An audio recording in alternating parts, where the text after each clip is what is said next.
Are you planning to start a business in the Philippines? Or do you already have an existing sole proprietorship business that you want to incorporate? In my previous video, I discussed thoroughly the difference between sole proprietorship and corporations. But did you know that you can now register a one person corporation or OPC? In fact, I also have a separate video on how to register a one person corporation. So if you want to also watch that video, you can subscribe now and just search for such video in this channel. But for today, we're going to compare the regular corporation and one person corporation. So you can decide which one fits your business goals. Let's get into it. First, what's the difference between regular and one person corporation or OPC? A regular corporation is owned by at least 2 to 15 shareholders. You need to appoint a president, treasurer, and corporate secretary. It's more structured and great for businesses with partners or investors. A one person corporation, on the other hand, is a newer option introduced by the revised corporation code in 2019. It allows just one person to register a full fledged corporation.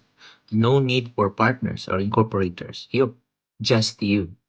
Now let's talk about advantages. If you go for a regular corporation, you get more resources from multiple investors, shared responsibilities among directors, easier to raise capital, good for scaling or franchising later on, more credibility in certain industries. But it also comes with more paperwork and meetings. Need for board of directors, there will be more legal formality and coordination.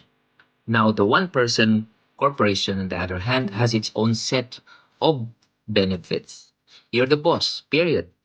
No need to find partners, just to register. Ideal for freelancers, consultants, small importers, or personal brands.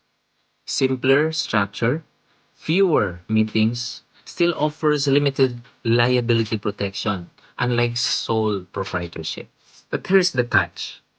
OPCs can't be used to banks insurance or publicly listed companies. You still need to appoint nominee and alternate nominee who will take over if something happens to you. It's less flexible if you eventually want to bring in multiple shareholders. Let's look at two cases. First one, Carla, the consultant.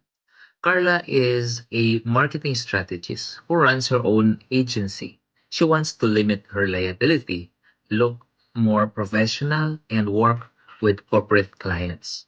Instead of forming a partnership or a regular corporation, she forms an OPC. She keeps full control, avoids co-founder drama, and her clients love that she's a registered corporation.